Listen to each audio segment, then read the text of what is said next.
Meu nome é Jurandir Oliveira, eu sou do curso de Engenharia de Produção e o meu RGM é 348799.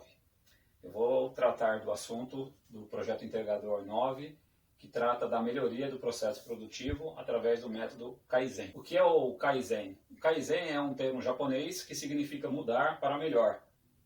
É uma abordagem para alcançar mudanças nos processos a fim de melhorar a eficiência de qualquer empresa ou de qualquer instituição. Nesse slide eu apresento algumas etapas, por exemplo, a documentação da realidade em que a empresa se encontra, a identificação dos desperdícios, os planos de ações, a realidade verificada, propriamente dita, as mudanças que vão ser realizadas, as verificações dessas mudanças, a mensuração dos resultados que vão ser obtidos através desse projeto, a padronização do processo de fabricação e, por final, a celebração dos resultados obtidos.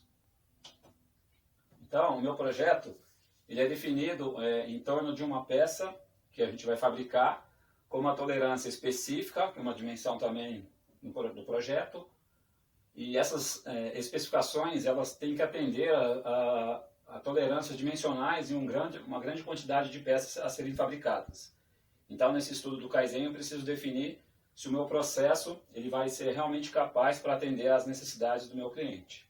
Nessa documentação da realidade, eu preciso verificar quais são os equipamentos disponíveis na empresa, os instrumentos de medição que eu vou utilizar, determinado processo ou máquina que eu vou mostrar a seguir. Os profissionais que eu tenho são treinados para trabalhar nesses processos que vão ser definidos. O sistema de qualidade também tem que estar apto a desempenhar as funções daquele projeto. E eu tenho que ter necessidades, ou melhor, eu tenho a necessidade de ter reuniões entre as equipes para adequar as melhorias que vão ser propostas. E a gente chama essas melhorias ou essas reuniões de brainstorms. Na identificação dos desperdícios também é muito importante eu observar como que está sendo o meu processo atual e a melhoria que eu pretendo desempenhar. Então, nesse Pareto, eu consigo identificar quais são as peças defeituosas no meu processo e, a partir disso, mudar ou melhorar alguma condição que eu preciso fazer com que esses números de peças rejeitadas sejam diminuídos. Isso aqui, nesse gráfico do Pareto, a gente chama na engenharia de produção ou nas engenharias de gestão à vista. Tá?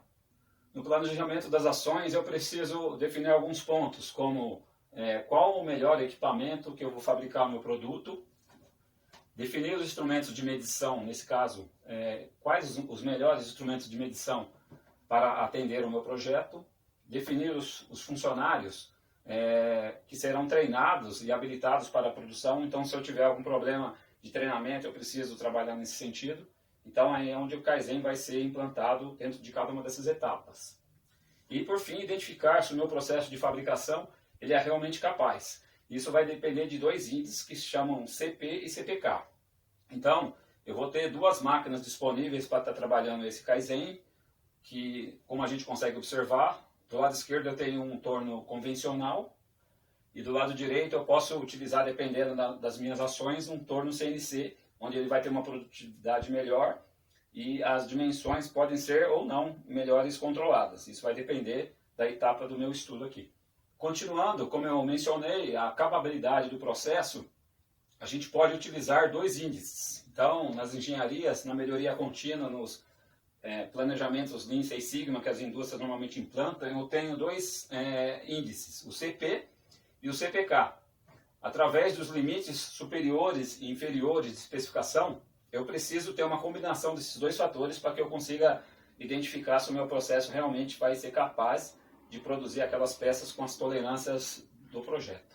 Nessa parte que menciona o índice CP, eu tenho um indicador que vai refletir o potencial do processo e se a média estiver perfeitamente centrada entre os limites de especificação. Então, eu tenho aqui um valor específico que, quanto maior esse índice do CP, o meu processo vai estar mais bem controlado. Então, nessa figura aqui eu consigo identificar que é essa abertura da boca do sino, das variações da minha especificação, em relação aos limites inferiores e superiores. Então, quando eu tenho um CP maior do que 1, a minha boca do sino aqui ela fica menor e, consequentemente, as distâncias para o limite superior e limite inferior ficam menores em relação às figuras de cima e a de baixo aqui. Tá? Então, para um processo que é bastante utilizado na indústria branca, na indústria automobilística, por exemplo, o CP ele é igual a 2 e eu vou ter um valor aqui, uma boca do sino, uma abertura dessa boca do sino bem menor, fazendo com que o controle do processo esteja bem adequado. Por sua vez, eu tenho também a capabilidade do processo que menciona o índice CPK.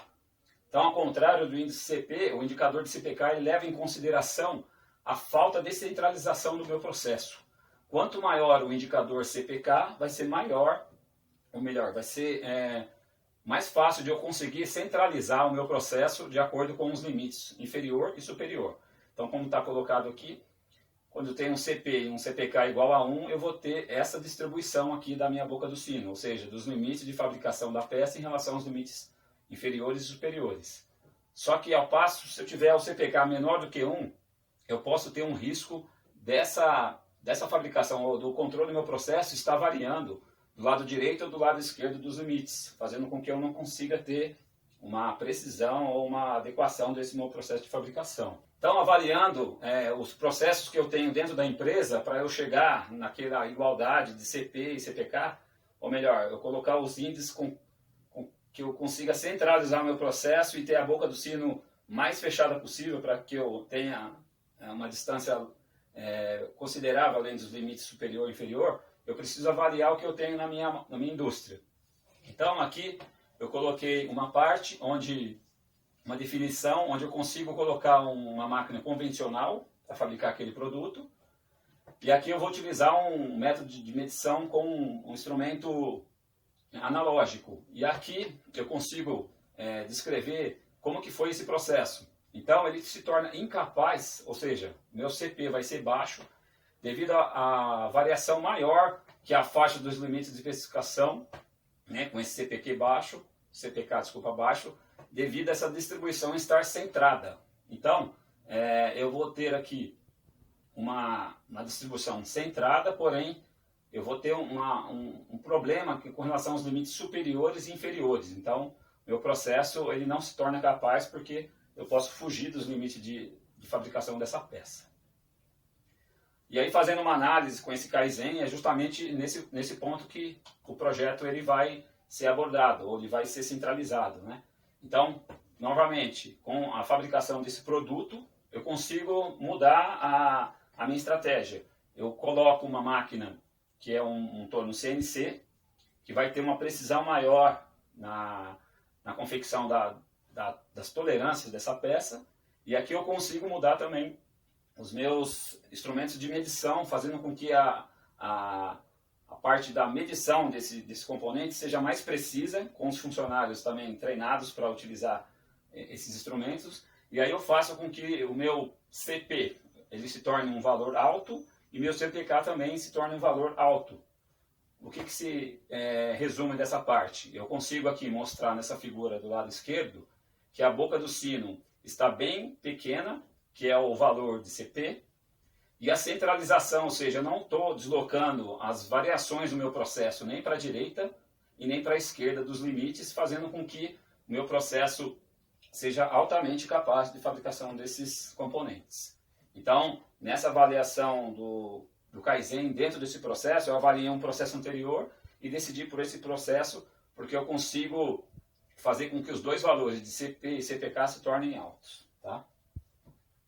Então, eu até consigo fazer uma mudança no meu layout anterior, que está descrito nessa parte aqui, onde eu tenho a entrada da matéria-prima, 3 máquinas de tornos convencionais, a parte do controle de qualidade, a montagem desse componente, um estoque, dependendo da quantidade de peças que eu vou fazer, e a parte da expedição.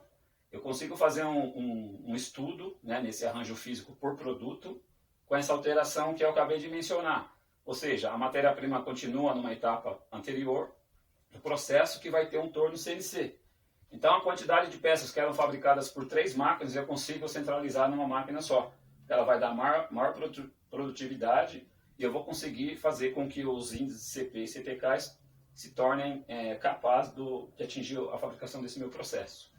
E aqui, como eu posso até eliminar uma área de estoque, porque eu posso negociar com o meu cliente a retirada das peças automaticamente com aquela qualidade garantida. Tá? Então eu consigo dar uma enxugada no meu layout da empresa.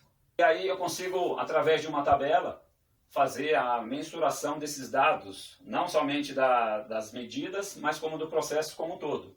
Eu tenho as características de todos os processos detalhados, eu consigo verificar antes como que era essa situação, quais os objetivos desse projeto Kaizen que eu desenvolvi, quais os resultados que foram obtidos e o percentual de melhoria de cada um deles. Então eu consigo, através de uma tabela, numa reunião com as áreas específicas, estar tratando e verificando esses resultados que foram obtidos. E com isso, a gente consegue detalhar ou exemplificar nesse quadro que eu coloquei nesse slide, que é a fase, são as 5 fases desse plano, que é o DMAIC. Ou seja, a parte de definição, aquilo que foi colocado no início do projeto, a fase de medição, a fase de análise de todas essas problemáticas que podem acontecer durante o projeto, a parte de melhoria contínua, né, que é o improvement, e o final, que é a parte de controle, ou seja, esse ciclo deve ser mantido para que o projeto, mesmo tendo esses ganhos, eles não tenham alguma definição de problemas durante a fabricação desse produto. Ou seja, eu posso ter uma falta de manutenção da máquina, eu posso ter algum tipo de descontrole, que se eu não fizer esse processo do DMAIC, eu posso ter algumas perdas durante o meu processo. E com isso eu defino o meu projeto, que uma figura que ilustra bem essa parte da melhoria contínua é melhorar sempre. Obrigado.